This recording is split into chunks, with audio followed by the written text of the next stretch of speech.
Dictation start होगी 5 second बाद।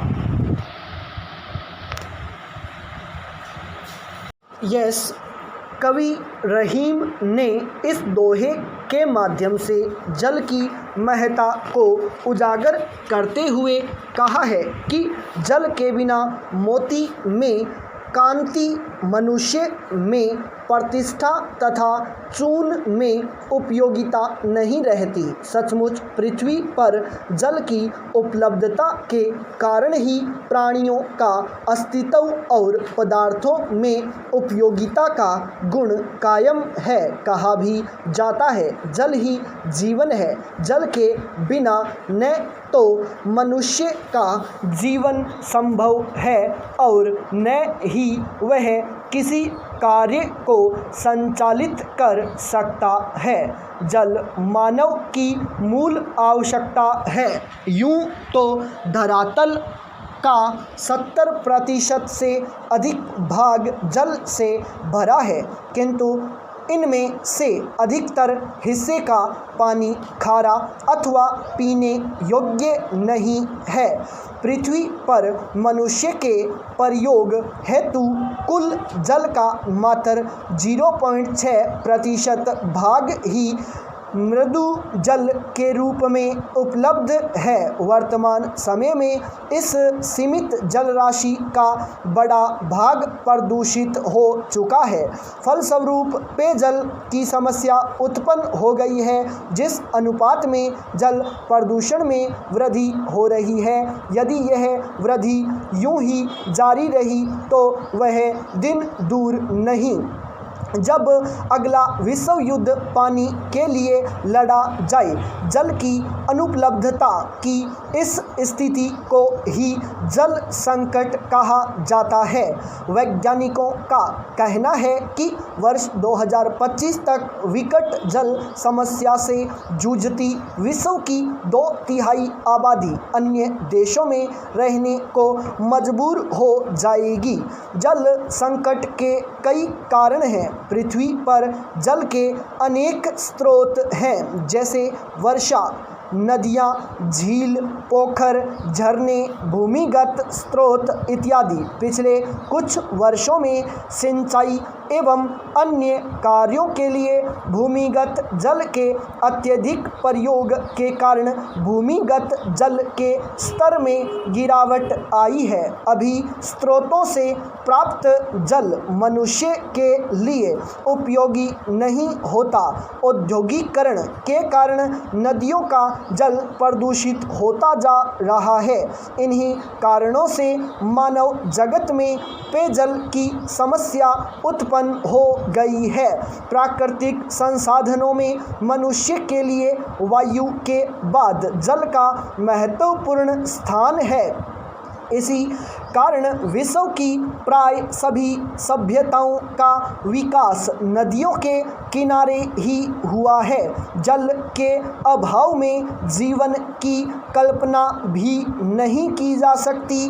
आज विश्व के 30% देश जल संकट का सामना कर रहे हैं।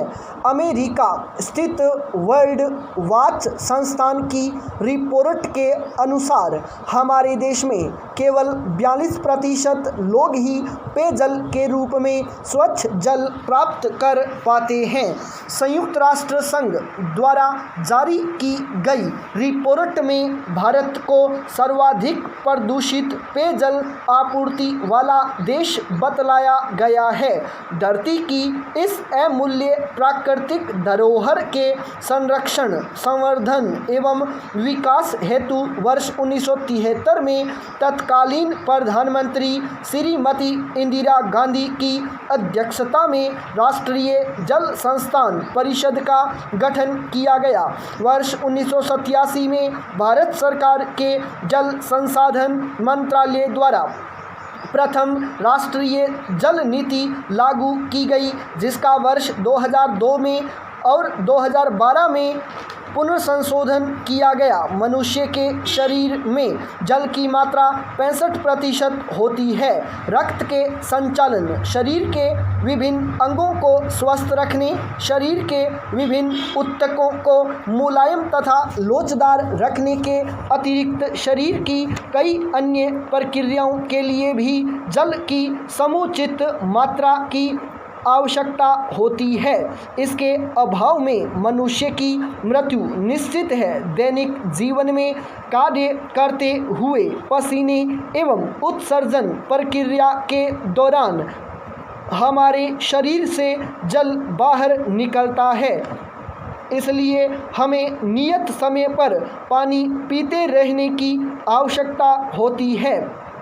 स्वास्थ्य विज्ञान के अनुसार एक स्वस्थ मनुष्य को प्रतिदिन कम से कम 4 लीटर पानी पीना चाहिए। जीवन के लिए जल की इस अनिवार्यता के अतिरिक्त दैनिक जीवन के अन्य कार्यों जैसे भोजन पकाने, कपड़े साफ करने, मुंह हाथ धोने एवं नहाने आदि के लिए भी जल की आवश्यकता पड़ती है। पाई पैराचेंज।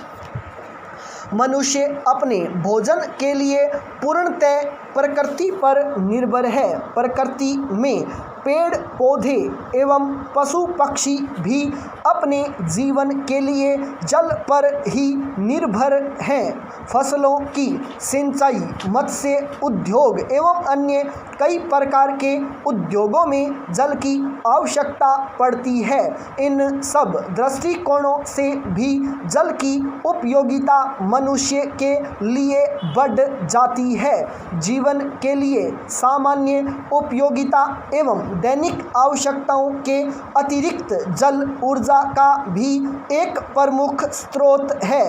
पर्वतों पर ऊंचे जलाशयों में जल का संरक्षण कर जल विद्युत उत्पन्न की जाती है। यह देश के कई क्षेत्रों में विद्युत का प्रमुख स्रोत है। हमारा देश कृषि प्रधान देश है और हमारी कृषि वर्षा पर निर्भर करती है। वर्षा की अनिश्चितता के कारण ही कहा जाता है भारतीय कृषि मानसून के साथ जुआ है। इस अनिश्चितता को दूर करने के लिए भी जल संरक्षण आवश्यक है। जल संरक्षण वृक्षारोपण में भी सहायक साबित होता है। वृक्ष वर्षा लाने एवं पर्यावरण में जल के संरक्षण में सहायक होते हैं। इसके अतिरिक्त वृक्ष वायुमंडल में नमी बनाए रखते हैं और तापमान की वृद्धि को भी रोकते हैं। अतः जल संकट के समाधान के लिए वृक्षों की कटाई पर नियंत्रण कर वृक्षारोपण को प्रोत्साहित करने की आवश्यकता है। वृक्षारोपण से पर्यावरण प्रदूषण को भी कम किया जा सकता है। पाई पैराचेंज। नदियों के जल के प्रदूषण को नियंत्रित करने के लिए नदियों के किनारे स्थापित उद्योगों के अपशिष्ट पदार्थों को नदियों में प्रवाहित करने से रोकना होगा। शहरों की नालियों के गंदे पानी को भी प्राय नदियों में ही बहाया जाता है। इस गंदे पानी को नदियों में बहाए जाने से पहले इसका उपचार करना होगा। कारखानों में गंदे पानी के उपचार के लिए विभिन्न प्रकार के संयंत्र लगाने होंगे। इन सब के अतिरिक्त जल संचय एवं जल प्रबंधन को भी विशेष महत्व दिए जाने की आवश्यकता है।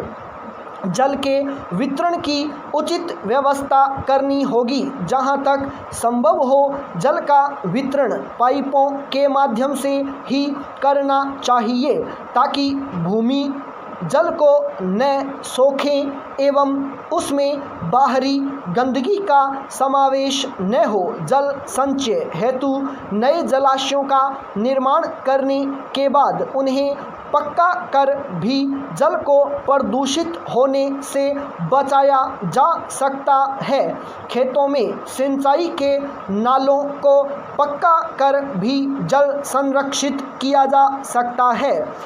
वर्षा के पानी के संरक्षण के लिए घरों की छतों पर बड़े बड़े टैंक बनाए जा सकते हैं। जल संकट को दूर करने के लिए जल के अनावश्यक खर्च से बचना चाहिए। घरों में नलों को व्यर्थ में नहीं चलने देना चाहिए। जल की खपत कम करने एवं उसके संरक्षण के लिए जनसंख्या पर नियंत्रण भी आवश्यक है। स्टॉप।